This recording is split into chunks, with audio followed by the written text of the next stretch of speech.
बच्चों, कैसे हैं आप सब। तो आ जाइए बच्चों, अपनी अपनी कॉपी किताबें पेंसिल रबड़ सब कुछ लेकर बैठ जाइए, क्योंकि आज की कक्षा में हम शुरू करेंगे हमारी अगली मात्रा। तो ये है बच्चों री। री से ऋषि वाला है ना। तो ये है बच्चों री की मात्रा। देखिए, इसको भी बच्चों हम अक्षर के नीचे लगाते हैं। चलिए अब इनसे बनने वाले कुछ शब्द देखते हैं। तो चलिए बच्चों, मेरे साथ इन शब्दों को बोलिए। तो बच्चों, पहला चित्र किसका है?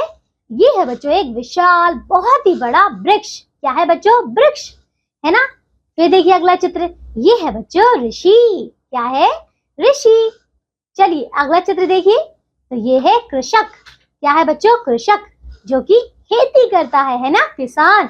फिर देखिए अगला है बच्चों हिरन। क्या है ये? देखिए बच्चों, ये क्या है? मृग। मृग को हिरन कहते हैं।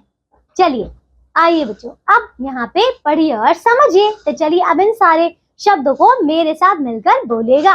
आइए बच्चों बोलते हैं। तो बच्चों पहला शब्द है दृढ़। दृढ़, घृत, घृणा, कृषि, तृण, वृष, नृप। तो ये है बच्चों नृप। फिर देखिए अगला, ये है कृपण, वृषभ, सृजन, हृदय, कृष्णा, कृतज्ञ। चलिए अब देखिए कुछ और शब्द। कृपाण, अमृत, कृतार्थ, पृथ्वी, पृथक और बच्चों मृगाल। चलिए हमने सारे शब्दों को बहुत अच्छे से पढ़ लिया और समझ लिया। तो बच्चों आप बोल बोल कर लिखिए।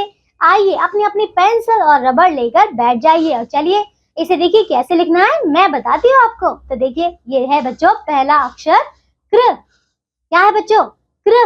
क के नीचे री की मात्रा। तो बच्चों देखिए, ये आप देख रहे हैं जहाँ पे बिंदु बिंदु से क के नीचे री की मात्रा लगी हुई है, इसके ऊपर आपको पेंसिल से लिखना है ना, जिससे कि ये बिल्कुल सही बनेगा। ठीक है बच्चों।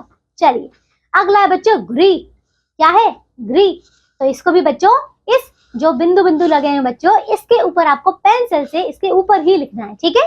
फिर है बच्चों मृ। क्या है? मृ। ठीक है, इसको भी आपने पेंसिल से इसके ऊपर लिखिएगा। इसके आगे बच्चों ब्री। क्या है? ब्री। ठीक है, तो इसको भी बच्चों पेंसिल से एकदम साफ साफ लिखिएगा। ठीक है। चलिए बच्चों, तो आ जाइए अब हम आगे करते हैं। तो देखिए बच्चों ये क्या है? ये है सात। नृप बन गया। चलिए नृप यानी कि बच्चों राजा। ठीक है, नृप बन गया। चलिए बच्चों बोलिए मेरे साथ। राघव नामक नृप बन गया। मृग। मृग घास चर रहा था। नृप कुटिया तक गया। नृप की बाड़ी अमृत समान मीठी थी। बहुत दूर कृषक कृषि कर रहा था। पास ही वृषभ भी खड़ा था। तो देखिए बच्चों, यहाँ पे जो भी यहाँ पे रंगीन चिन्ह आपको दिखाई दे रहे हैं इन शब्दों के नीचे, वो है बच्चों हमारी री की मात्रा। यहाँ देखिए एक सुंदर सा चित्र है जिसमें एक राजा है जिसको हम नृप कहते हैं। ठीक है, और उसके पीछे ही कुटिया है। ठीक है।